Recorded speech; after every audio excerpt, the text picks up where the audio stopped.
Нэг сарын нэгэн бол ингээд ногоорж байгаа л ирдэг те. Ер нь бол 31-нд нь ингээд хүмүүс нэг баярлаад ерөнхийлөгчийн хэлэх үг мөгийг сонсоод ингээд өдрийг бол нэлээд урт өнгөрөөдөг учраас нэг сарын нэгний өглөө бол хүмүүс ихэвчлэн унтчаад өнгөрөөсөн байдаг.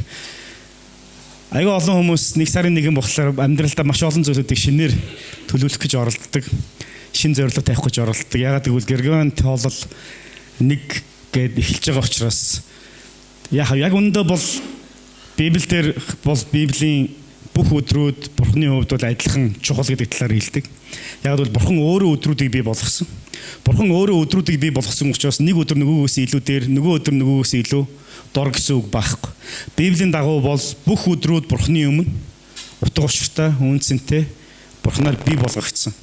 Гэхдээ хүмүүс бидний хувьд бол цаг хугацаа болоод орон зайны хооронд оршдог учраас өөрсдийнхөө хэмжигдэж байгаа цаг хугацааныхын тоолоор яг нэг гэж ихлүүлэх тоолондоо би амьдралаа дахиад шинээр эхлүүлнэ гэсэн тийм хүсэл мөрөөдөл цаахан талд нь байждаг. Өөрөөр хэлбэл өнгөрсөн хугацаанд миний алдсан алдаа, миний дутуу хийсэн зүйлсүүд, миний магадгүй дөлмөгхөн болгосон амжилтууд тэр бүгдийг би дахиад шинээр хийх боломж надад ирж байгаа юм шиг тийм мэдрэмжийг аваад байдаг.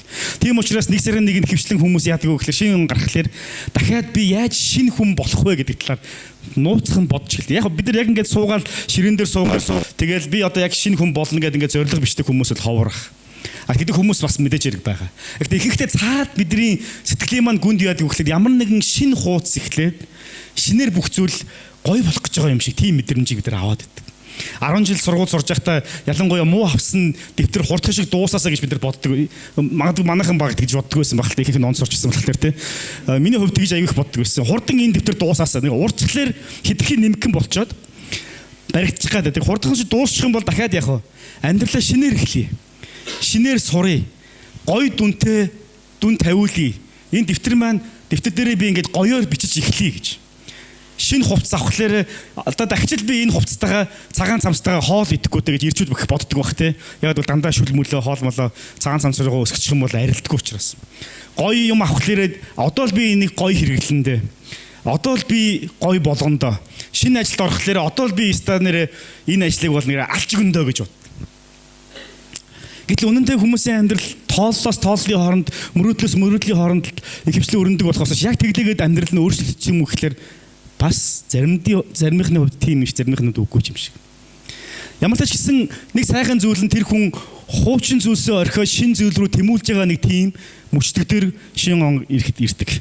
Бүгдээ хамтдаа өнөөдөр 1-р Самуэль номын 9-р бүлгээс нэгэн сонирхолтой түүхийн талаар харж үзцгээе. Ер нь бол өнөөдрийн номдол бол 1-р Самуэль номын 9-р бүлэг болоод 10-р бүлгийг дамнуулсан үйл явдал түүхэн үйл явдал дээрээс тулгуурлаж та бүхэнтэй хуваалцах гэж байгаа. Гэхдээ бид нар бүх ишлэлийг бол уншихгүй. 1-р Самуэль 9-ийн 15-аас 21-р ишлэлийг л цөмөр хамтдаа нэгэн дуугаар уншия. 9-ийн 15-аас 21. За 313 дугаар хуудсан дээр байна. За ихэнх нь гар утастай учраас хуудас хамаагүй байх. Гар утасаараа Библиэлд хүмүүсийн үйл үзэж болно. Цаашаага өөр аппликейшнээр бол халтраад орчих гээд байдаг тухай. Ингээд ялангуяа номлын үеэр гар бол аягүй халтраатай болчихдаг тий. Facebook ч юм уу, чат ч юм уу юм руу орчих гээд байдаг. Тийм учраас та бүхэн гараасаа арчиж байгаа хөрөө болгож байгаа гар утсаа оролдоо. За 1-р Самуэль 9:15-аас 21-ийг би эндээс дуудыг та бүхэн надтай хамт дуусж өгөөч. Бүгдээ цөөхөн ишлэж хамт уншия. 3 Саулыг ирэхээс нэг өдрийн өмнө эзэн Самуэлийн сонрыг нээж маргааш өдийд би чам руу Беньяминий нутгаас нэг хүнийг явуулна. Чи түүнийг миний ард түмэн Израилийн захирагч болгон тосол. Тэр миний ард түмнийг филистичүүдийн гараас аврах болно. Тэдний хашгираа миний өмнө ирсэн тул би өөрийн ард түмнээ харав гэжээ. Самуэль Саулыг харах үед эзэн түүнд харагтун миний чамд айлсан энэ хүн миний ард түмнийг атган захирна гэж мэдгэдэв. Саул хаалганы дэргэд Самуэль руу ойртож ирээд үзэгчийн гэр хаана байна? Хэлж өгнө үү гэвэ. Самуэль Саулд хариулан би үзэмч байна. Өнөөдөр чи надтай хамт хоол идэх тул миний өмнө ороод мөргөлийн өндөрлөг өөд явагтун. Маргааш өглөө би чамааг явуулж зүрхэнд минь байгаа бүгдийг чамд дуулгах болно. 3 хоногийн өмнө алга болсон эм илжигнүүдийнхээ төлөө бүү санаа зовгтун. Учир нь тэднийг олсон. Израилийн бүхий л хүсэл зүйл хүнд байна вэ? Чамд болоод эцгийн чинь бүх гэрт юм биш вэз гэж хэлв. Саул хариуд нь би Израилийн хамгийн жижиг овгийн Биньямин хүн бөгөөд миний ураг Биньямин овгийн бүх ураг дотроос хамгийн дорой нь босов. Яагаад та надад ийм үг ярина вэ гэв. Амен. Хүмүүс амьдралын маш олон ийм удирлуудын дундуур явж байдаг. Зарим удирлууд нь хавртай адилхан, жоохон тарчигхан гэхдээ нэг тийм найдвар дотроо тэгээд байдаг. Зарим удирлууд нь маш их баялаг юм шиг боловч яваандаа удахгүй тэр бүх найдварууд нь байхгүй болоод өвөлдөө зодох гэж байгаа юм шиг тийм амьдралын өнөөдөр харахад сайхан юм шиг боловч удахгүй бүх зүйл хагдран алга болж байхгүй болох гэж байгаа юм шиг амьдралын нөхцөл байдлууд дотор явдаг. Заримдаа угаасаа хизээч эц төгсгөл нь дуусгааргүй хүүтэн хахир өвөл шиг тийм амьдрал хүмүүсийн амьдрал байдаг. Мэдээж хэрэг зунсагч сайхан дэлгэр сайхан цаг бол байгаа. Аз жаргалтай сайхан дэлгэр бүх зүйл хүссэн зүйлсүүд нь өөрийнхөө нь болдог тийм үйлрэлүүд бас байдаг. Ямар ч гэсэн энэ дөрвөн үйлрэл хүмүүсийн амьдралд үйлжилсээр, үргэлжилсээр байдаг. Тэгээ их тохиолдолд ялангуяа хавар шиг болоод намар шиг мөн өвөл шиг үйлрэлүүд маш уртаар тохиолддог учраас бид нар айгүй болоод асуудаг. Яагаад? Би одоо яах ёстой вэ гэж. Ялангуяа амьдралын ийм хуудаснууд солигдох тэр агшинд би одоо яах вэ? 2025 он боллоо. 24 онд юу хийсэн? Юу ч хийж гавьсангүй. Юу ч хийж бүтээсэнгүй. Гэхдээ яг нэг зүгээр байгаагүй нэг ийм юм хийсэн, ийм зулгаасан жоохон бас яаж зүгээр яг вэ? Гэхдээ миний бодсон шиг юм бол яг вэ? Болсонгүй. Би одоо яг яах ёстой? Миний амьдралын зорилго юу юм? Би өнөөдөр юу хийх ёстой юм? Би тэгвэл одоо шин дэвтэр гаргаад тавьчлаа. Жил болгон шин дэвтэр гаргахын өмнөх дэвтэр маань бараг сошин нэрээр тэр хуудсыг урж хаяа дахиад шин дэвтрээр болгочлоо. Зүгээр ураа хийцэн. Тэрнээс чи өөрчлөгдсөн биш. Гэтэ би яг одоо яах ёстой?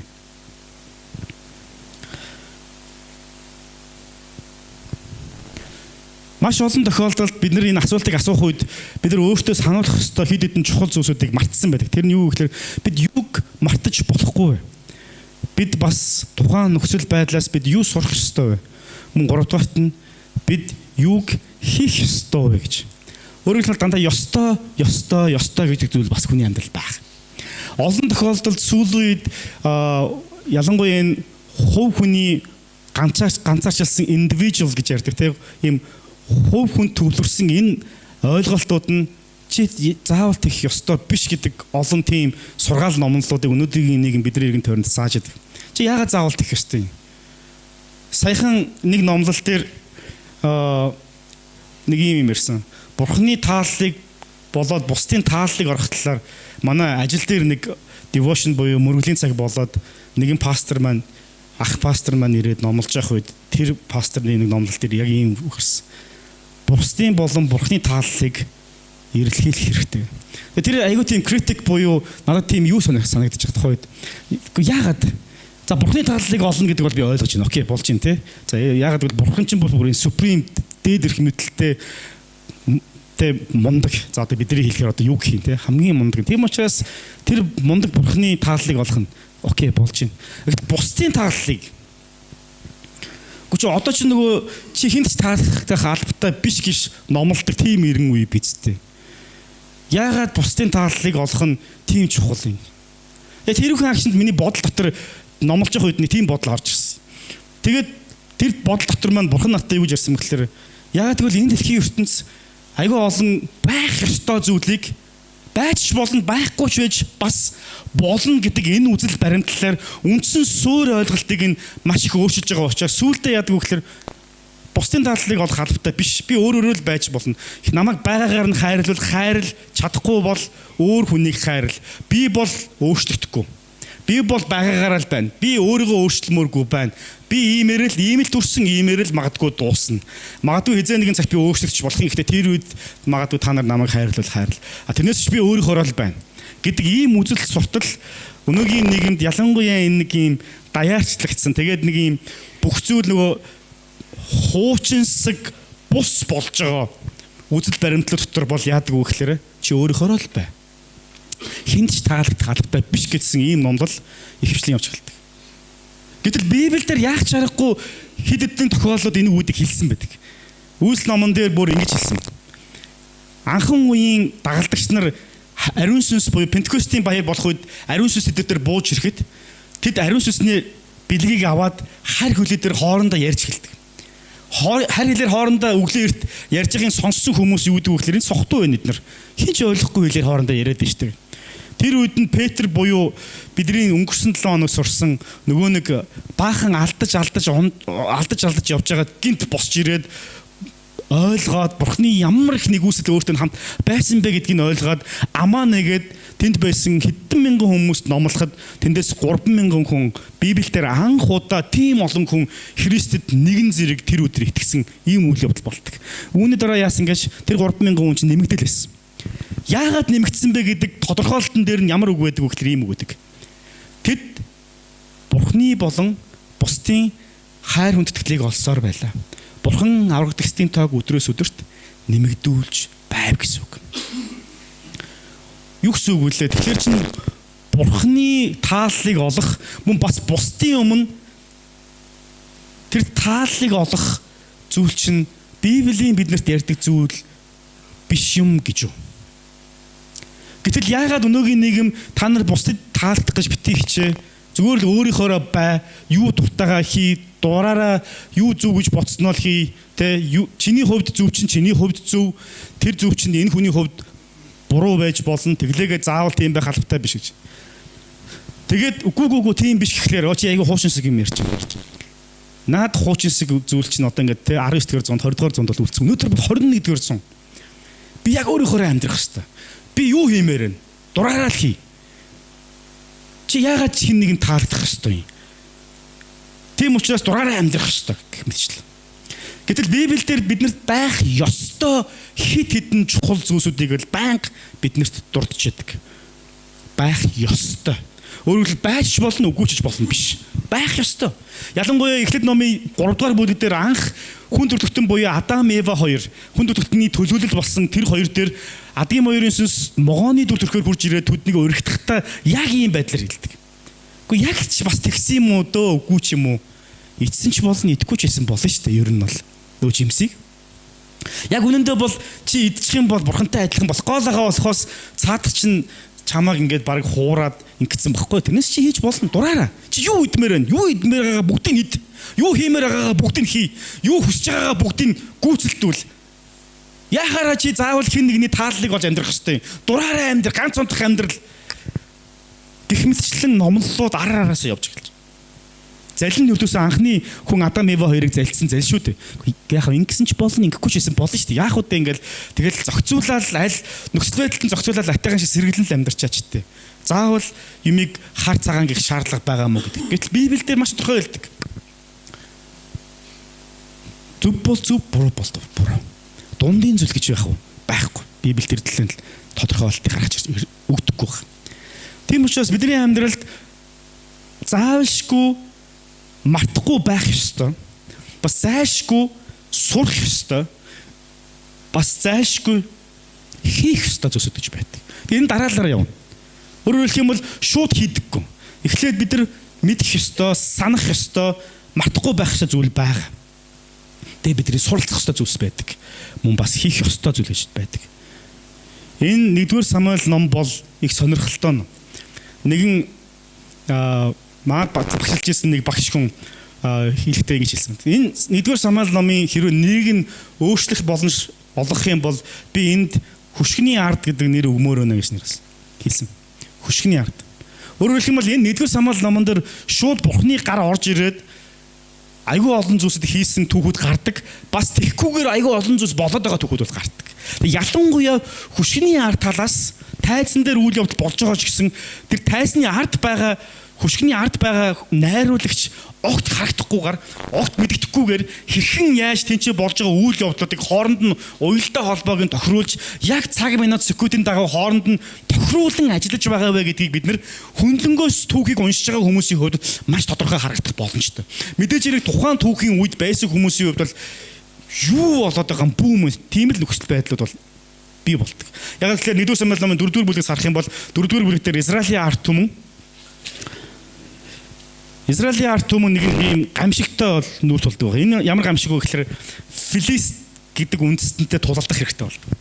Филистчүүдтэй тулалдах үед юу болж байгаа вэ гэхээр тэд нар ялагдчихдаг. 4,000 ирсэн Даны талбар дээр газар дээр алуулсан.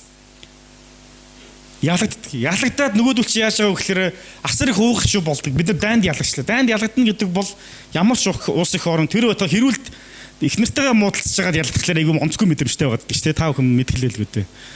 Энэ нөхөртөөр ч юм уу те эсвэл хин нэгэнтэй муудалцж байгаа ялагдахлаар тэр нэг юм сонин мэдрэмжтэй бүр нэг юм хогийн яатсан өөрийнх нь буруу байсан ч гэсэн би ингээд ялах ёстой байсан юм шиг тийм мэдрэмж байгаад тий. Тэр мэдрэмж маань биднийг улам илүү цааш нь хэрэглүүлээд байдаг гол асуудал. Израилийн ард түмэн бол бүхэл бүтэн 4,000 эрсээ алдчихад тэдний доторх мэдрэмж нь ямар байсан бэ гэвэл яг тийм нэг тийм ялагдсан хог новш шиг болцсон юу ч байхгүй болцсон юм шиг тийм мэдрэмж. Тэгээд тэд нэг санаа олсон. Ямар санаа олсон бэ гэвэл Бурхны гэрээний авдрыг авчих хэрэгтэй байсан юм байна. Бид мартсан байна. Энэ танд Бурхны гэрээний авдар байгаагүй улмаас бид нар ялагдсан байна шүү дээ.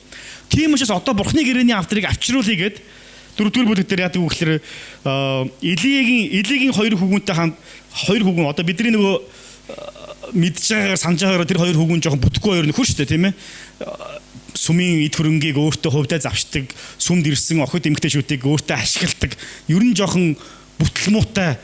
Тэгээд уул нь бол эцэг нь буюу Или бол үнэхээр алдартай иш үзүүлэгч байсан. Гэтэл түүний хоёр хүн эцгийнхэн явсан замаар замнаагүй. Нэг талаасаа Или бол өөрийнх нь хоёр хүүг төдийлэн сайн дагалдуулж чадаагүй аавын дүртхийг бол харуулдаг. Гэхдээ ямар ч гэсэн нөгөө үхтлүүр харам гэдэг шиг Или бол үнэхээр өөрийнх нь хоёр хүүг бол өөрчлөгдөх болов гэсэн найдлага тэгээд үйлчлэл ажил хөдөлмөртөөр нь байлгасаар байсан. Тийм ч учраас одоо яаж байгаа вэ гэхээр дайн болж байгаа газар руу Бурхны гэрээний авдрыг авчрах үед Илигийн хоёр хүү болох Хофны, Финехас гэсэн хоёр хүн авдартай хамт хүрэлцэн ирдэг байгаа. Энэ бол 4-р бүлгийн 4-р ишлэлээр болж байгаа үйл явдал. За ингээд 4-р бүлгийн 4-р ишлэлээр тэр Хофны, Финехас хоёртой хамт эзний гэрээний авдар хурж ирэх үед Израилийн ард түмэн бөөн баяр хөөр болчдөг. Бөөн баярлалтай хашгиралтай. Үүнийг сонссон филистичүүд юу болов энэ чи яагаад байна? Эдгээр яагаад орилдоод хэлвэ? 4,000 ирчүүдээ халуучаад одоо баярлаад байгаа юм уу? Юу болоод баярлаад хэлвэ гэд. Гэтэл таниулын мэдээ юу ирдгүү гэхээр тэдний Израилийн бурхных нь авдар ирчих шиг. Магадгүй тэр авдрын талаар огт мэдэхгүй байсан нэг зэрэг асуусан багтаа би бинээсээ. Тэр авдар нь ирэхлээр яадаг юм? Тэр нууц зэвсэг юм уу? Юу юм? Дрон юм уу? Тэ? Одоо гэхэр бол эсвэл цүмийн зэвсэг юм уу? Юу юм? Одоогийн хамгийн хүчтэй зэвсэг цүмийн зэвсэг болж байгаа шиг. Юу юм тэр? Тэр зэвсэг бол тэр авдар бол Израилийн ард түмнийг Египтийн боолчдоос гарч ирэх үед хамт байсан тэр бурхан. Тэр бурханы алдар. Тэр бурхан яасан бэ гэхээр бүхэл бүтэн Египт гүрэн байх үед Египтийн хаанчлалын үед шүү бүр тухайн бүсэлттэй ноёрхож байх үед зүгээр нэг юм уу нэг тэнүүлчин 2 сая орчим ард түмэн тэндээс нутгаас нь фараоны зэргүүдийг ялаад гарч явсан. Нэг сэлэм хоорондоо тачигнуулахгүйгээр зөрүүлэхгүйгээр гарч явсан. Тэгэж гайхамшиг үлдсэн бурхан. Улаан тэнгисийг 2 хуваагаад гарч явсан. Тэгэхэд тэр гэрээний авдар яасан? Улаан тэнгисийн урталт нь явж ирсэн. Дараа нь Йордан голыг цүл дотор байж хахад юу боллоо?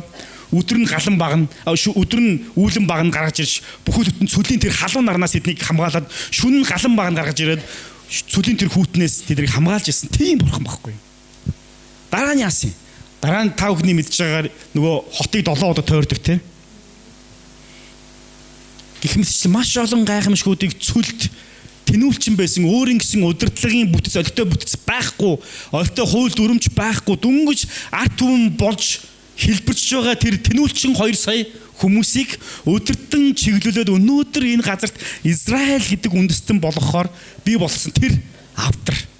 Авдрандаа гол юм байгаад байгаа юм шиг л те. Авдран дотор нь бол яг үгүй Мосегийн хууль 10 хууль байгаа те. 2 хавтан дээр бичсэн, шулуун хавтан дээр бичсэн. За Мосегийн бичсэн таяг байгаа, манна тэнгэрээс бууж ирсэн манна байгаа нэг тиймэрхүү юмнууд байгаа. Тэр бол яг үгүй нэг чулуун хавтан өнөөдөр бол тэрний хажууд таблет те, iPad Pro лаг таблетад гараад ирсэн. Тэр юуны оронд те юу гэдвүлээ хончны шилбүрний оронд нөгөө бүр лаг гойгоо тохиорнууд гараад ирсэн. Тэгээ Harry Potter болчихсон. Хүмүүсийн амьдрал гар утас шиг тийм лаглаг юм девайсууд маш олон зүйлсүүд бидний амьдрал зөндөө ба. Тэгэхээр Израилийн ард түмний хувьд тэр нэг зүгээр нэг байгаа тэр нэг 3-4 бэлэгдэл нь ямар утгатай ширтэй байсан гэвэл цааталт нь орж байгаа. Бурхны хүч чаддгийг илэрхийлжсэн. Бурхны алдрыг илэрхийлжсэн. Тэгээ Бурхны алдар гэдэг ойлголт байгаа. Бурхны алдар. Бурхны алдрыг хүн харах боломжгүй гэж. Библиэр ингээ харах юм бол Бурхны алдар гэж юу юм гэхээр мэдэхгүй. Энэ гэрэл юм уу? Эсвэл бурхны алдар гэдэг нь нэг тийм тэтм юм уу? Эсвэл бурхны алдар гэхэлэр нэг хаан суудал ширээ сандалтай холбоотой юм болов? Эсвэл эрх мэдэл тамгатай холбоотой юм болов? Эсвэл мөнгөтэй холбоотой юм болов? Алингаар нь ч яг уу бурхны алдрыг бид нар зүүрлэж жишгэх боломж байхгүй. Нэг тийм өөр тусдаа ойлголт байдаг. Гэтэ энэ Библийн түүхэнд эхлэл болонгос ишлэл ном хүртэл түүхэн донд явсаар байдаг. Хэрхэн бурхны алдар улс үндэстэнгээр дамжуулж харагдаж байгаа, бос хэсэг бүлэг хүмүүсээр дамжуулж харагдаж байгаа, бас ганцхан иш үзүүлэгч нараар болон хаадаа дамжуулж харагдаж байгаа талаар ингээд түүхүүд өгүүлсээр байдаг. Дараа нь тэр бурхны алдар нь зөвхөн нэг хаан иш үзүүлэгч дахилч гурав дээр байсан тэр нэг оршихуйтай хамт оршдог байсан тэр алдар нь бүх дэлхийд даяар тараад Христэд итгэж байгаа хүн болгонтой хамт байх боломжтой болсон тэрний чухал ойлголтын талаар ярьж байдаг. Магадгүй бурхны алдрыг бурхны сүнстэй хамт бид нар ойлгож бас болох юм. Автор гэдэг нь зөвхөн нэг ямар нэгэн символ буюу бэлэг тэмдгийн зүйл байгаагүй. Үүний цаатал бурхан оршоо гэсэн асуудал. Яг энэ нүд юу болсон гэж энэ үйл 4-р бүлгийн дунд хэсгээс ахуулаад дайснууд буюу филистчүүд айж эхэлсэн. Дагчин чичирч эхэлсэн.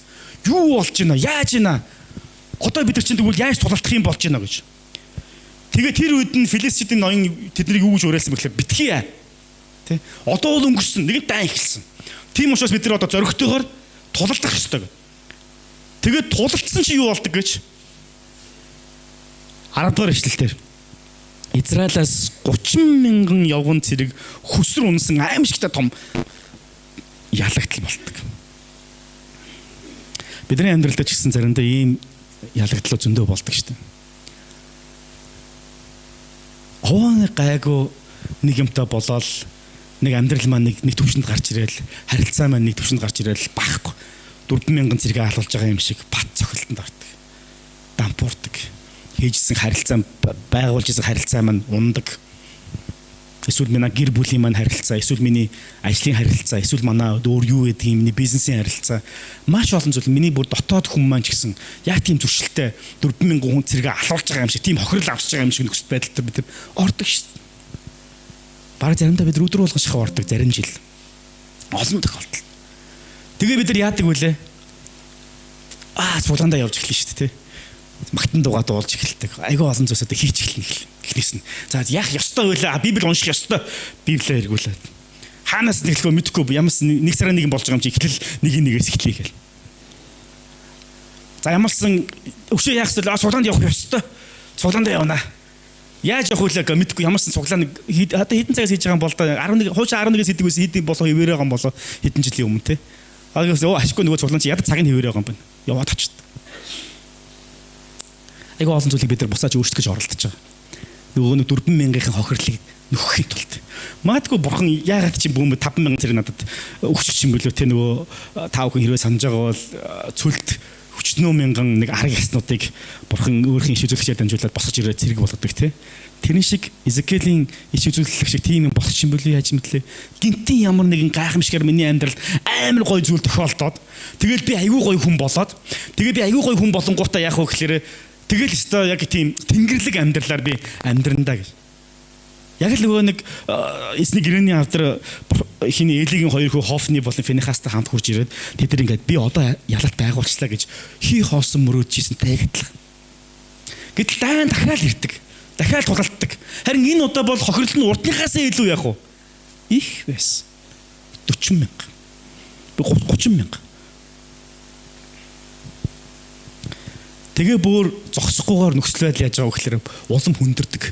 Бүр юм хүнд кейс рүү орж эхэлдэг. Яадаг гэж тэд урд нь нэг найдар байсан. Эсний гэрээний автар ирчих юм бол учиртай гэсэн найдлага байсан. Гэтэл одоо яасан бэ гэхээр гэрээний автар ирсэн ч гэсэн тэд ялагтаа зогсоогүйгээр нөгөө нэг Израилийн ард түмний бэлэг тэмдэг хүч чадал, баталгаа, амьдралын баталгаа, найдар өөрийнх нь юу гэдгийг тэр бүх зүйл нь тэднээс булаагцсан.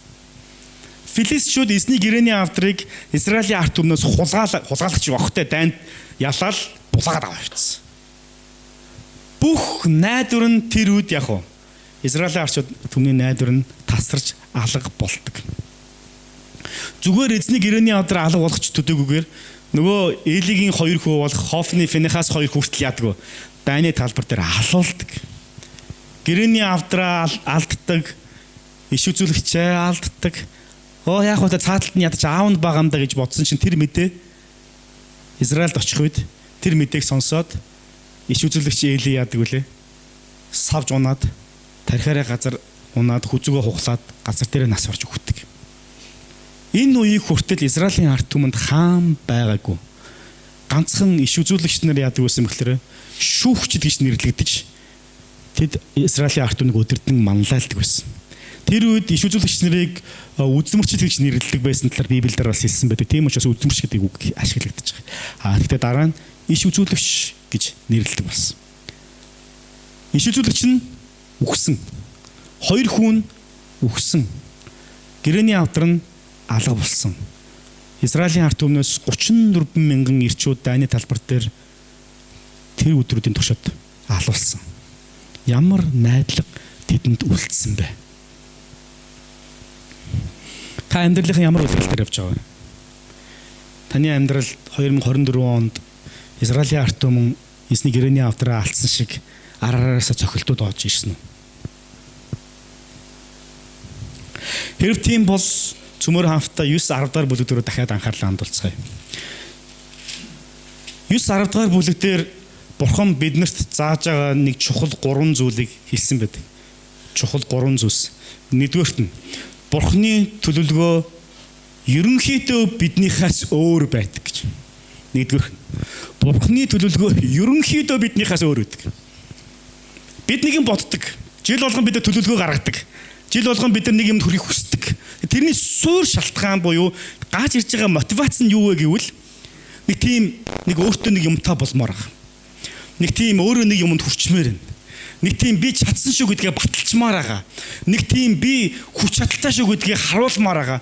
Нэг тийм би бусдаас арай дээр гэдгээ бусдад батлан үзүүлмээр байгаа. Нэг тийм нэг цаанаа л нэг одоо юу гэх юм илүү жоохон би төвтөө selfish гэж ярьдаг те би төвтөө айгүй олон тийм хүслийн улмаас бидний төлөвлөгөөнүүд ихэвчлэн зохиогдож гарч ирж байдаг. 9-р бүлэг дээр нэг юм түүх гардаг. Тэр нь ямар түүх гарч байгаа вэ гэхээр Саул гэдэг нэг ир гарч байгаа. Саул бол Киш гэдэг хүний хүү.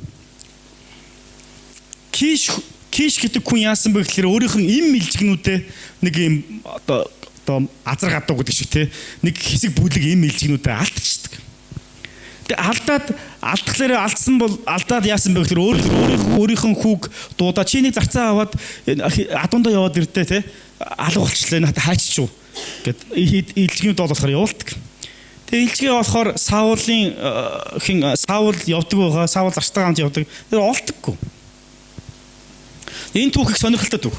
Тэгээ энэ түүхийн үеэр Израилийн ард түмний хааныг томилох, тослох энэ үйл ажиллагаа давхар энэ түүхэдээ зэрэгсчил явдаг баг. Энэ түүхэн дээр ямар дүр гардаг вэ гэхээр нэгдүгээрх нь алга болсон хэсэг бүлэг илжгнүүд гардаг. Хоёрдугаарт нь илжгээ хайж явж байгаа нэгэн залуу гарч байгаа буюу Саул. Эзэнтэйгээ хамт илжгнүүд хайгаа явж байгаа зарц гардаг. Бас хөөрхөн мөнгөтэй гэдэг чинь бас болоогүй. Та хүн энэ 9-10 дахь бүлэг цааш нарах юм бол мөнгө бас хөөрхөн мөнгө гараад ирнэ. Эзнийх нь мөнгө дуусаад байхад зарцных нь мөнгө нь байжлаадаг. Эхлээ эзнийх нь мөнгийг хоёулаа хамт хоол идчихгээ дуусгасан юм шиг байна.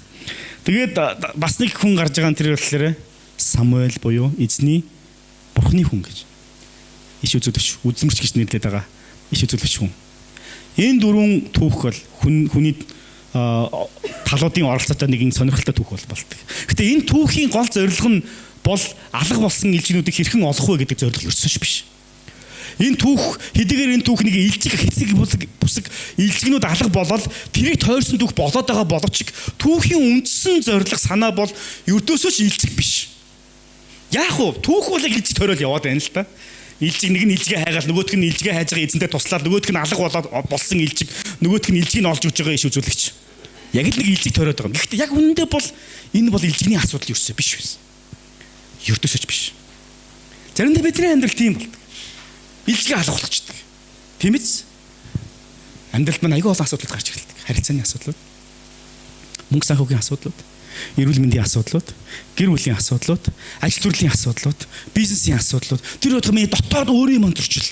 Би хинбэ буюу миний дүр төрх identity гэж ярьдаг. Миний дүр төрх би хинбэ. Гэдэгтэйгээ зөрчилдөх хүртэл маш олон асуудлууд бий болчдөг. үр зээлийн асуудал, банкны лизингийн асуудал, машины асуудал, ханаа томооны асуудал. Одоо ингээд өвлийн үйлдвэрлэлээр зөндөл асуудал болж байна. Хэрэг бид нэр Самуэль номын нэрийг нь өөрчлөөд тайзны ард оршиж буй бурхан гэж өөрчлөх юм бол энд гараад байгаа түүхийн гол утга санаа бол огт илчиг биш юм а гэдэгтээ бид нар бүгд санал байна. Тэгвэл миний амьдралд юу юм? Таны амьдралд болоод байгаа санхүүгийн асуудал гол асуудал нь юм уу? Эсвэл тайзны ард байгаа бурхан таны амьдралд ямар нэгэн зохиолыг, зүйлийг хэрэгжүүлээд байгаа юм уу?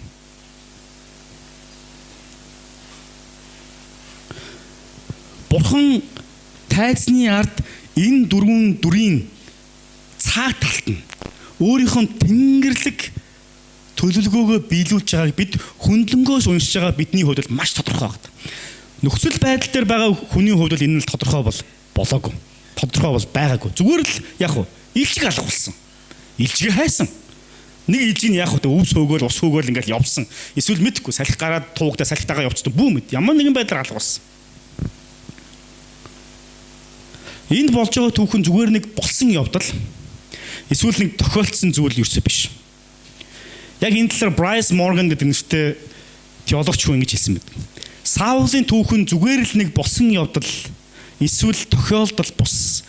Харин бурхан ганцаараа зохиогч гэдгийг харуулсан түүх юм а гэж хэлсэн.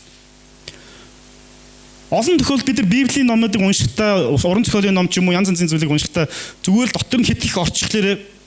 Яадаг вэ гэхээр яг тухайн болж байгаа үйл явдал дээр нь анхаарлаа хандуулад ямар муухай хүн бэ гэж бодоод эсвэл ямар алцгүй юм бэ гэж бодоод ингээд одоо яах вэ гэж ингээд цаашаа явдаг шүү дээ.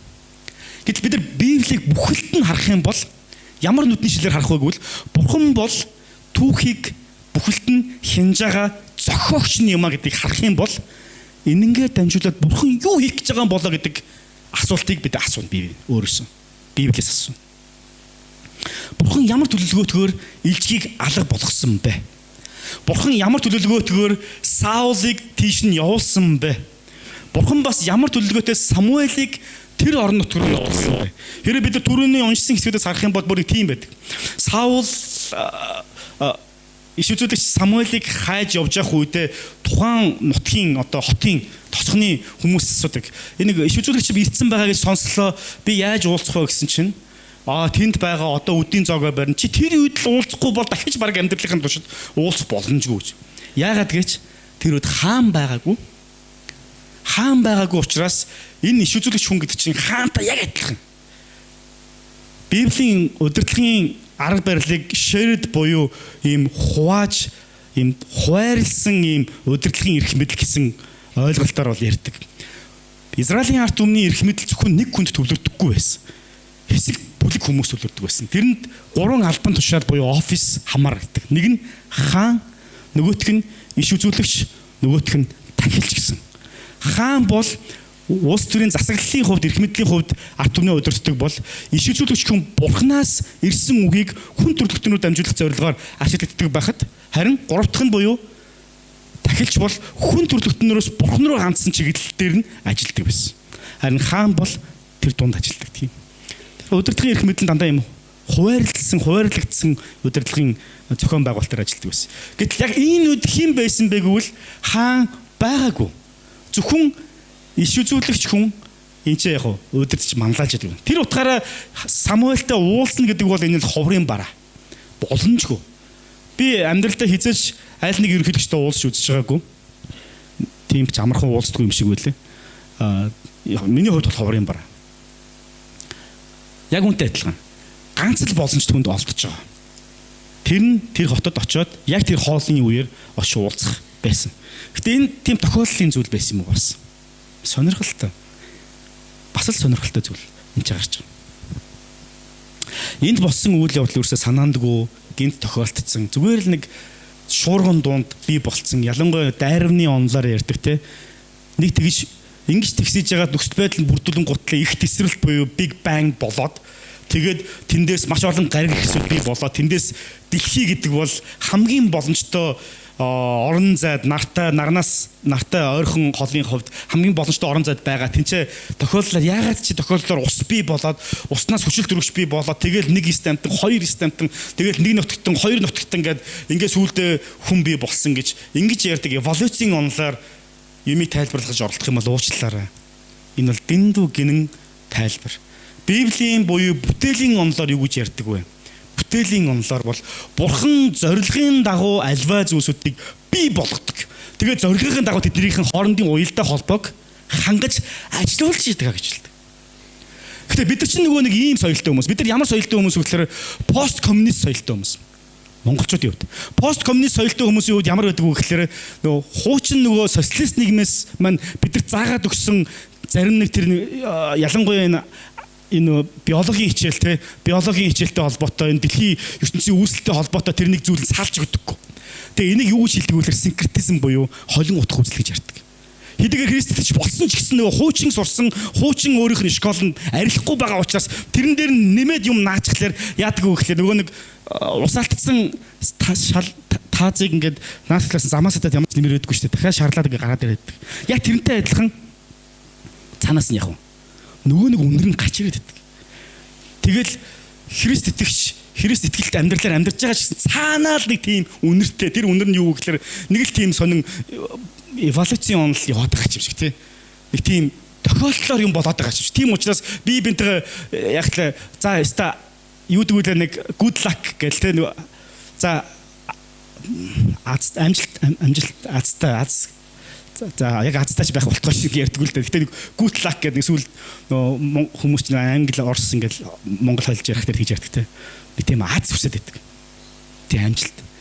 Яг цаад утга нь нэг аз л та. Яаж хийж байгаад нэг тийм мэдхгүй ямар нэгэн байдлаа нөгөө нэг big bang гэдэг нөгөө тэсэлт болсон шиг ямар нэг юм болоод чиний амьдрал ингээд гоё юм болчихсон. Тэнд нөгөө нэг хөдөлмөрлөөд сурж мэдээд тэгээд нөгөө нэг дүн мөнгө олттой авч байгаа асуудал үүсэ биш. Ямар нэг юм нөлөөлөд хөндлөнгийн юм нөлөөлөд тэгээд ингээд азтай байгаасаа гэж. Христч хүмүүсийн хувьд аз ярдаггүй, лак ярдаггүй. Христч хүмүүсийн хувьд Бурхны ивэл ярддаг. Өөрөөр хэлбэл Бурхан бүх зүйлийг эхнээс нь дуус хүртэл мэдж байгаа учраас тэгээд тэр бүх зүйлийг хооронд нь уялдаа холбоотой ажилуулдаг учраас Бурхны ивэл чамтай хамт байгаасаа гэж би энийгээ өрөөдөг шүү дээ. Тэрнээс азтай байх болтгоо биш. Яг тэгвэл аз гэдэг бол ямар нэгэн байдлаар санансургүй байдлаар бий болж байгаа зүйл. Харин Бурхны ивэл гэдэг бол дээд эрх мэдлэр Бурхны тэнгэрлэг хүч чадлаар бидний амьдралаар болж байгаа зүйл юм талаар ярьж байгаа. Тийм учраас бидний альваг харах бүх бүтэн үсэл бодлын суурь маань өөрчлөгдөх ёстой. Синкретист буюу холин утга үзэл маань цаанаасаа биднийг заримдаа хуучин нөгөө нэг ойлголтыг маань ингээл идээлэдэг. Эд шидсэргээ сүултээ уулын саяхан засвар байсан чи ягаад шарлаж байгаа. Дахиж усалдаг багт. Тиймэрхүү байдалд хүрэх баг. Тийм учраас Самуэль номон дээр болж байгаа энэ түүх бол санаандгүй түүх биш юм аа. Энэ бол Бурхнаар зоригтойгоор бий болгогдож байгаа үйл явдал. 1-р Самуэль номын 9-р бүлгийн 16 дугаар эшлэлийг би та бүхэнд уншиж өгье. Энэ биднэрт маш сонирхолтой саний ярьсан зүйлийг баталж харуулдаг. Маргааш өдийд би шам руу Биньямины нутгаас нэгэн хүнийг явуулна. Чи түүнийг миний ард түмэн Израилийн захирагч болгон тосол. Тэр миний ард түмнийг Филистчүүдийн гараас аврах болно. Тэдний хашгираан миний өмнө ирсэн тул би өөрийн ард түмнээ харав гэжээ гэж.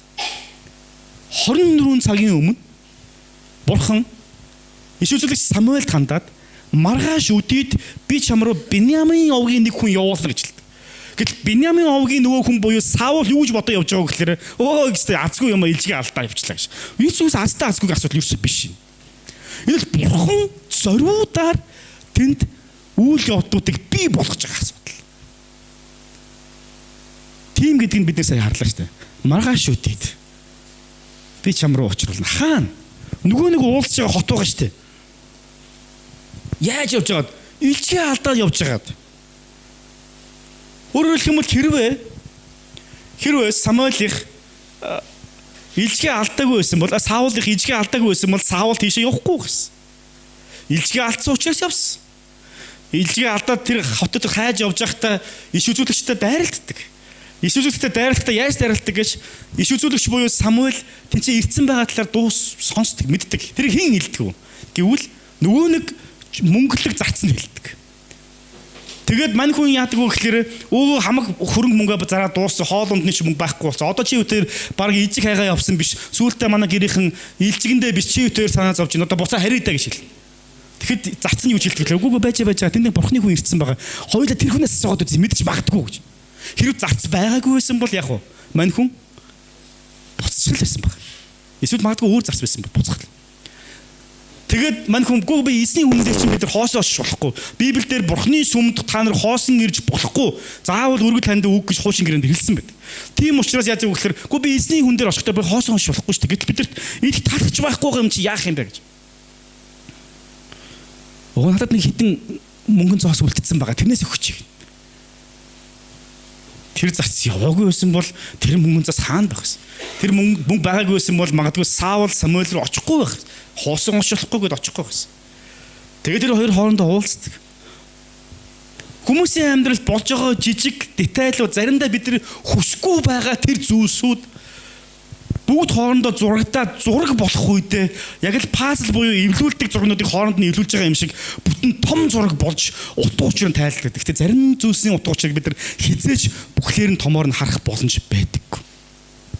Зарим зүйлсүүдийг бид нар өнгөрсөн хойно буюу бүх зураг бий болсоо дараа ийм байсан юм байна гэж хардаг. 2002 онд 2002 оноос өмнө бүр 1997-8 оны үед би нэг сургуульд орох гээд оролцсон. Тэр нь ямар сургууль вэ гэхэл өсвөрийн зохион бүтээгчдийн төв ордог. Яг бол би автын техникийн хоббитой механик болмоор байсан. Автын инженер болмоор байсан. Тийм хүсэл мөрөөдөлтэй байсан. Тэгээ автын инженер болох гээд тэр сургууль дээр очино гээд манай аав намайг дагуулж очсон. Аз болж юу болсон гэж. Аз болж тэмцээ байсан сургуулийн эрхлэгч нь манай хамаатны хүний таньдаг хүн байсан. За яг бүх юм таньдгаар явж байгаа юм шиг тий. Намайг дагуулад очсон. Миний хөдөлгөөр ангиула хэдэн онд байсан санд. Гэсэн чи би 7 дугаар анги гэлөө тухай тийм байсан санагдаж байна. Тэгсэн чинь тийм үү. За дараа жил хүрээд 8 дугаар ангиас навыг. Тэгэхээр за ашгүй ганцхан жил юу авах вэ тий. Хүн чинь дуртай сонирхолтой сургууль руу орох гэж байгаа юм чинь. Тэгээ дараа жил нь яваад очсон чи юу гэсэн гэж. Дараа жил нь яг ингэсэн. Уучлаарай энэ жилээс манай сургуулийн бодлого өөрчлөгдөд бид нар хүүхдүүдийг 7 дугаар ангиас авдаг болсон гэж хэлсэн. Үнэхээр өөрчлөгдсөн юм уу эсвэл надад толоод ирсэн юм бүү мэд. Ямар ч сан тэгээ би орж чадаагүй. Үнэхээр харамсалтай. Дараа нь би 10 дугаар ангиа төгсөн гутлаа Монгол Солонгосын техникийн коллеж дээр ормоор байсан. Яг би инженер болмоор байсан учраас. Тэр үед одоо эзэн рүү явсан Йошуа гэдэг пастор байсан. Тэрээс Монгол Солонгосын коллеж дөнгөж орж ижсэн үе санагдаж байна. Тэгэл за стандар ахын чамайг оруулж өгөн заа юу. Би тэр солонгосуудын танд юм энэ гэлдэгсэн. Тэгээ удлаа манай ах маань ч эзэн рүү явсан л та. Харамсалтай. Тэгээ би ерөөсөө тийш орж чадаагүй. Тэгээ би оройтсан. Аюу олон зүйлсээс оройтсан учраас би 2002 онд шавын сургуульд орсон. Тэгээ шавын сургуульд тэнд би оройтойгүй байсан бол би шавын сургууль руу орохгүй байсан. Тийм биз. Би үдид мэдхгүй доктор авчилж юмлж байх ч юм уу байхгүй ч юм. Эсвэл хувийн нэг юм байгуулад явж явах ч юм уу нэг тийм л байх гэсэн. Харамсалтай зүйл. Би үнэхээр хоббирж миний хамгийн сонирхолтой зүйл. Би стресстэй зовхлоор машинаа угаадаг ер нь бол тэгвэл ингээд тайвширдаг. Нэг сонин та нар ингээд надаар машин угаалгах юм бол би яхаа тайвширх нь шүү дээ. Гэхдээ мөнгөтэй гэл байхгүй. Өөрийнхөө бол ингээд угаахлаар ингээд тайвширдаг. Заримдаа ингээд би зүгээр л байсан юм задлаад буцаагаад идүүлэхээр тэнцээс ингээд кайф буюу сэтгэл ханамж авч идэг. Яагаад зүгээр байгаа юм ингээд байгаа юм бэ гэж хүмүүс хэлмээр. Зүгээр л тэр миний хобби. Гэхдээ би тэрнгээр юусэн амьдарч ажиллаж чадаагүй. Үнэхээр харамсалтай санагдсан. Гэхдээ бурхан намайг тэрний дараа юу хөтөлсөн бэ? Шавын сургуульд хөтөлсөн. Шавын сургуульд орсон. Шавын сургуульд байх үед бурхан надад дуудлага өгсөн. Пастор болох дуудлага. 2002 онд би Үрдэнгийн Сурланд 94 оноос хойш Үрдэнгийн Сурланд яваад 2002 онд би юу гэж бодож ирсэн гэж найзуудтайгаа нийлээ сүм тарина гэж бодож ирсэн. Тэгээ би Магтан дууныхын ахлагчд болно гэж мөрөөддөг байсан. Ямар өмнөх нь пастор болох. Тэгтээ тийм болоогүй. Би шавын сургуульд яваад шавын сургуулаад дуусаад ирсэн чинь намайг дээгүүрээ яриад өөр сургууль руу явуулсан байсан. Тэр нь ариун ургац сурлаа. Үрдэнгийн намайг ариун ургац руу төгөлдөр пастор Хуан пастортай ярьж агаад ярьсан. яга би надтай ярьж лээсэн л та гэхдээ би тийм олигтой шийдвэртэй хариу өгөөгүй байсан байхгүй. Яг би явмааргүй байсан учраас. Тэгээ би хэрэг шавин сургууль руу яваагүй байсан бол би хизээж үрдэнгээс марыг явахгүй байсан байж магадгүй. Би ариун ургац руу явсан.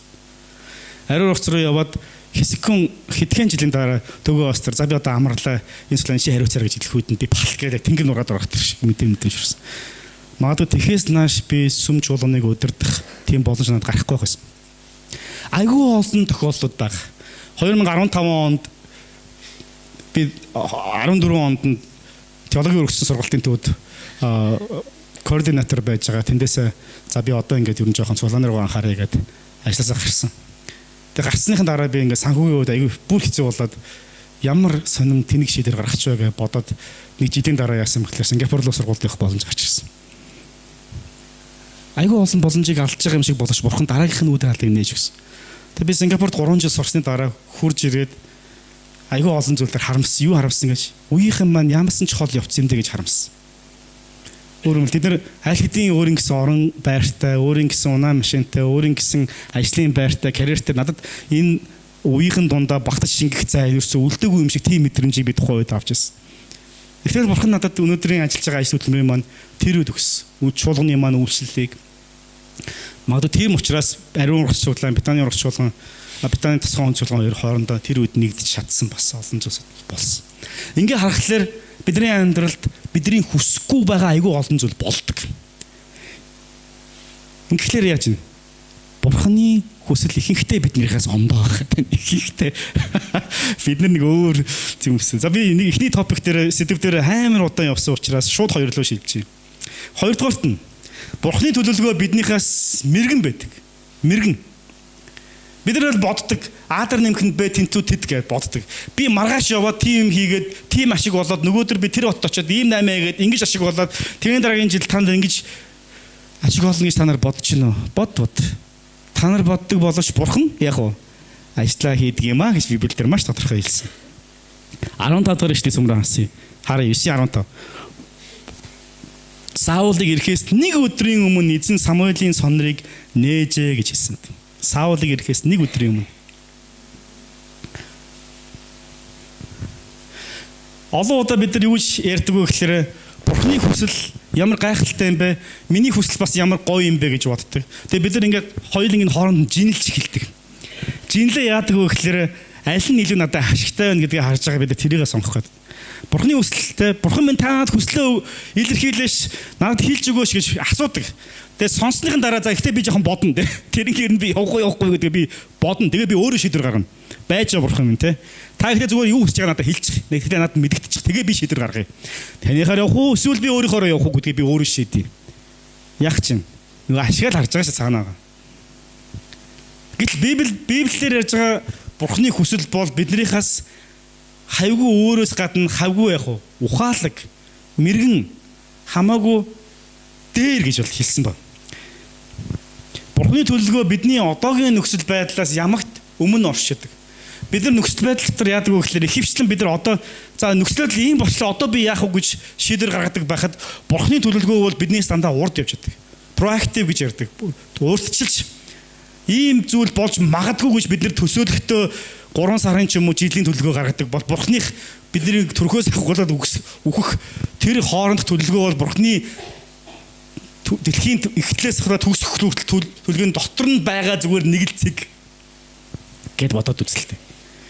Тэр ямар агуу төлөвлөгөө бурхан дотор байгаа вэ? Бид зүгээр түүний нэгхэн хэсгийн шүү дээ. Хэсэг гэж хэлэхэд хэтэрхий томтгоор тийм л зүйл. Пастор Рой Фаулер гэж хүн ингэж хэлсэн байна. Бурхны төлөвлөгөө бидний одоогийн нөхцөл байдлаас ямагт өмнө оршиж байдаг. Өөрөөр хэлбэл та хизээж гацаанд орохгүй бөгөөд тэр үед бурхан өөрийнхөө төлөвлөгөө гаргаж ирдэг гэж. Бид нар өөрсдөө аюу их өөрийнхөө төлөвлөгөөр явах гэж оролддог. Гэхдээ болдоггүй.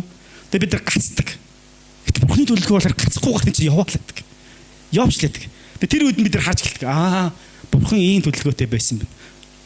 Бурхан дандаа төрүүлж бөгөөд түүний цаг нь ямагт төгс байдаг.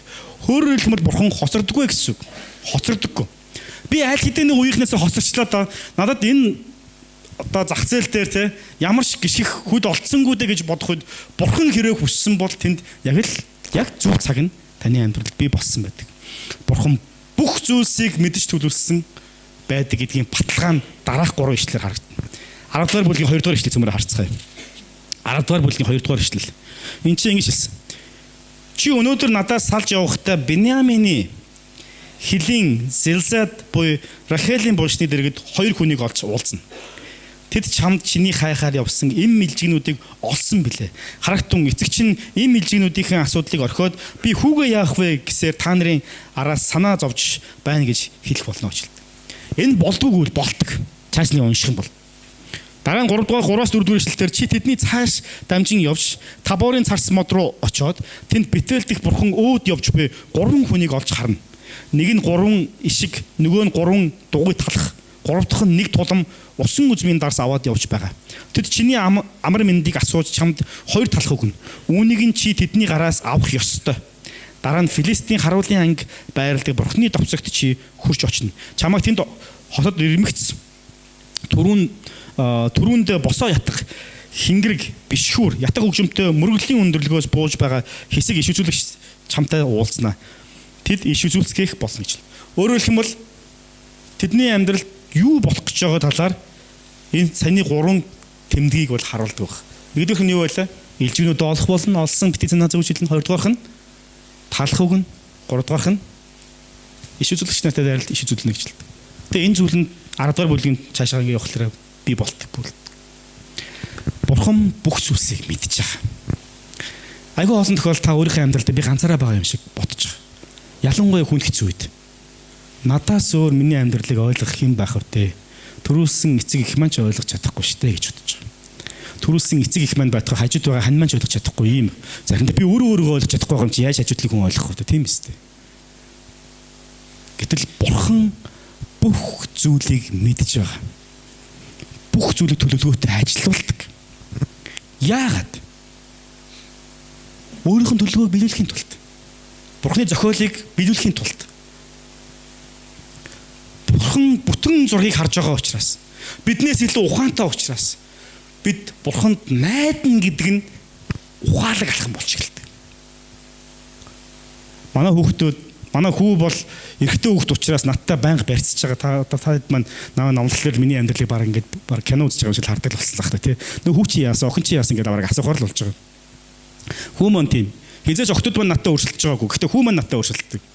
Өөрийгөө надаас илүү ухаантай гэж боддог. Гэхдээ яг үнэндээ бол би ухаантай гэдгийг би өөрөө мэдчихэж байгаа. Яг би мэдж байгаа шиг манай хүү яг гэсэн өөрийгөө бас тэгж мэдчихэж байгаа гэсэн үг л дээ. Тэгээ битэрийн хооронд ингээд зөрчилтөөн гарна. Инг чи ихлээр үгүй жоохон штэ 4 хүн настай. Үгүй ингэнэ гэдэг өөрийнхөө боддог. Тэгээ би гоо чи минийхаар хийвэл илүү дээртэйгээд заримдаа зүгээр орхидог. Тэгээ алдаад уйлна. Уйлаад аава намайг уучлаарай. Миний инээ төрөөд байгаа юм чинь. Би угаасаа чамайг уйлаад тэ ингээд нуурч гуух гэж би угаасаа мэдчихсэн юм. Тийм учраас яг хөө чи өстө хогийн амтан чи ямар өөдгөө амтан бэ гэж тийг зэмлэхгүй би угаасаа мэдчихсэн юм чи инээ төрөөд байгаа юм чинь. Тэгээ өрөвдөө зүгээр минь нөхөө дараагийн удаа чи тэгээрэй. Өчтөр ээжтэйгээ хичээлээ хийж гин. Цэцэрлэгийнхэн даалгаврыг гэж. Өөрийнхөө тоо ингээд сурсан буруу тоосныхоо өөрөө зөв гэж бодоод байгаа. Ээж нь за тэгвэл чи тэгээд өөрийнхөө ингээд хийгсчихсэн уйлаад сүулт ээж нь намайг уучлаарай. Заавал ингээд буруу гэдгийг ингээд өөрөө алдж ойлгож яж гадаг юм л да яг над шиг зөвлөлтэй үндсэндээ. Бид бүгдээ тийм байдаг. Харин заримдаа бид нар өөрийнхөө ингээд зүтгэж байхын оронд бурханд найдах нь нэлээд чухал байдаг. Яагаад гэвэл бурхан мэдж байгаа учраас байхгүй. Бурхан бүгдийг мэдж байгаа. Яагаад бид нар бурханд найдах хүсдэггүй вэ гэвэл миний хүсэж байгаас ондоо байж магадгүй гэж бодоод бид нар бурханд найдахд хэцүү болчиход. Бурханд найдаа явчихсан чи айгүй сүмийн бүтэн цагийн пастород очил яах юм болио те ажилчгүй мөнгөчгүй юучгүй тэрний оронд өстой бизнесээ хийгээдээс өргөлөө ингээ атайхан шиг явж байгаа гэж. Бурханд найдаа явчихсан чи айгүй л тийм болгоч магадгүй болио эртгий шиг ингээ өөрийнхөө арга хэмжээг авъя гэж. Бидний төлөвлөж байгаа зүйл бүх зүйлийг мэдж байгаа бурхны төлөвлөгөөний хажууд ямар байх вэ та өөрөө бодоод үзэхгүй. 3 дугаарх нь бурхны төлөвлөгөө биднийхээс ямар илүү дээр байдаг. Тэнгэр газраас өндөр байдгийн адил миний бодлоо та нарын бодлоодаас өндөр юмаа гэж Исая номон дээр эзэн бурхан Исая номын 53 дугаар бүлгийн 8-9 дугаар ишлэлээр маш тодорхой хэлсэн байна. Илүү дээр гэдэг үг нь бурхны бодол биднийхээс илүү дээр гэдэг үг нь зүгээр илүү тийм нэг юм юу гэдгийг те илүү үр бүтээмжтэй effectiveness, efficiency гэдээ бид нар аяг ярьдаг шүү дээ байгууллагууд төр.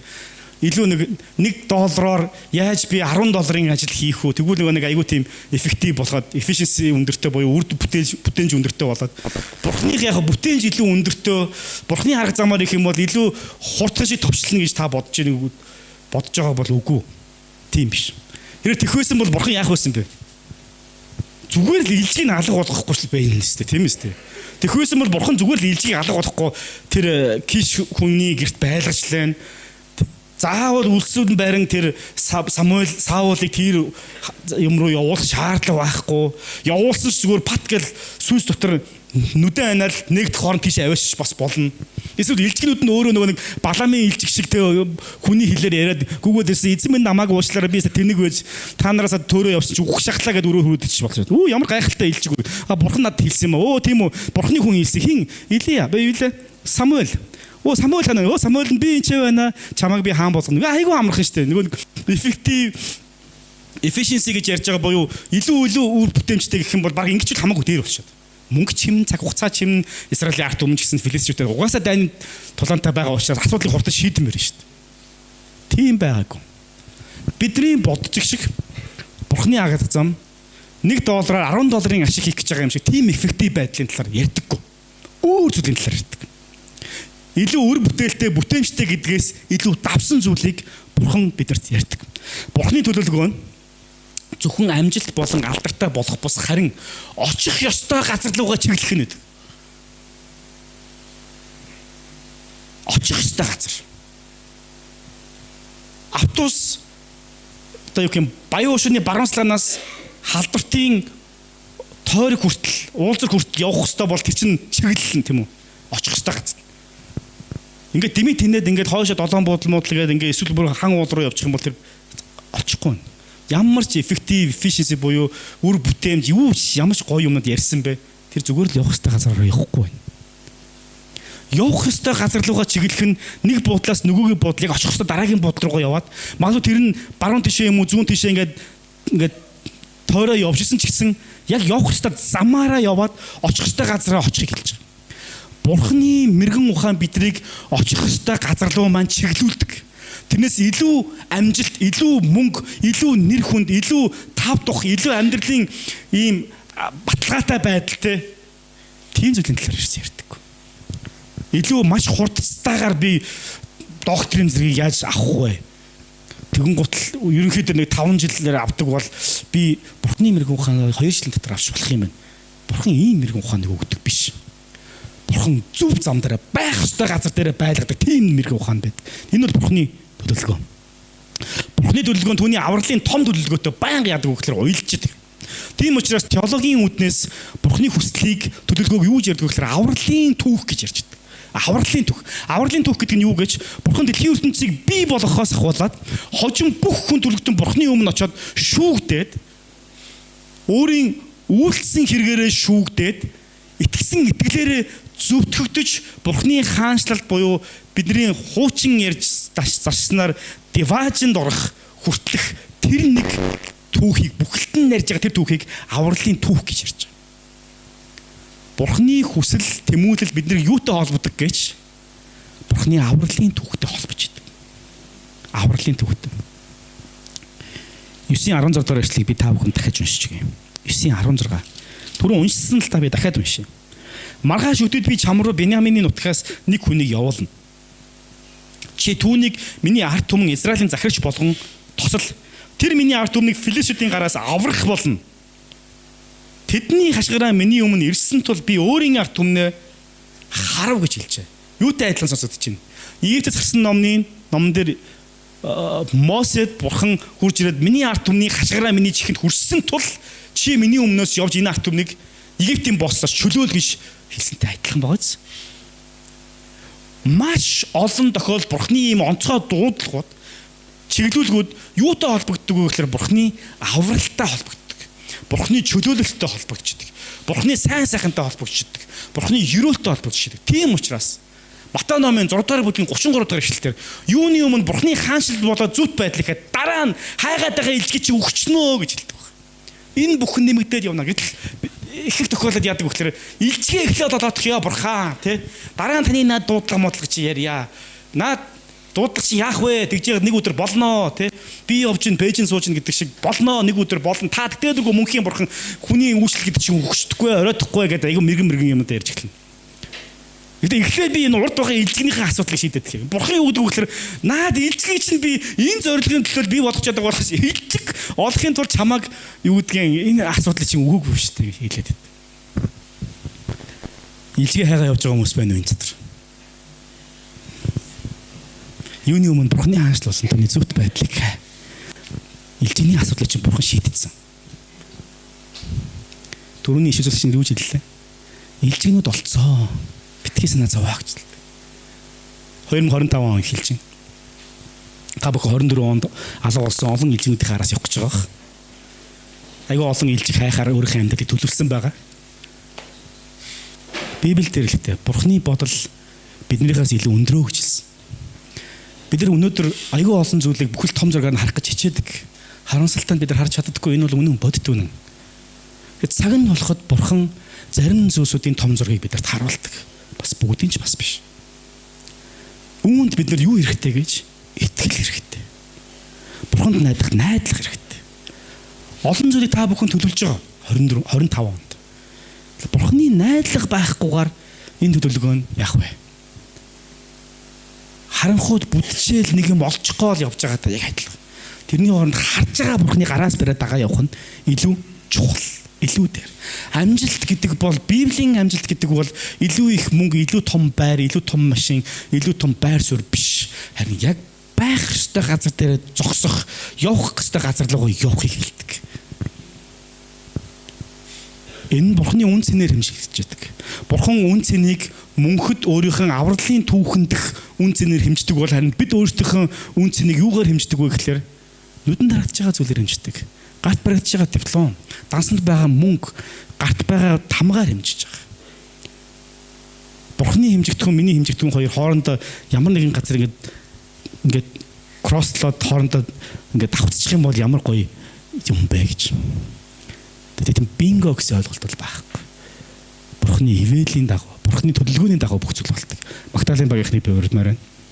Бүгд хамтдаа энэ цагт 2025 оныхон төлөв эзэн рүү хандан залбирах цагийг гаргацгаая. Эзэн минь бид төлөвлөдөг, гэхдээ та биелүүлдэг. Бидний бодол санаа, бидний төлөвлөгөө бол таныхаас тэр доор бичдэг. Харин бид бүх зүйлийг мэдж байгаа танд найдаад өнөөдөр өөрсдийнхээ алхмуудыг хийхэд та надад туслаач гэж сүмээр Бурханд хэлцгээе. Тэр боломжтой бол миний дараагийн алхмыг харуулж өгөөч. Би бүтэн том зургийг хармаар байна гэхдээ боломжтой бол дараагийн маань 1-2 алхмыг харуулж өгөөч. Тэгээ би түүний дотор танд найдаад явъя гэж сүмээр Бурханд руу залбирцгаая. Хамтдаа эзний өмнө үдэ анаа дараах нар эзний өмнө ирцгээе.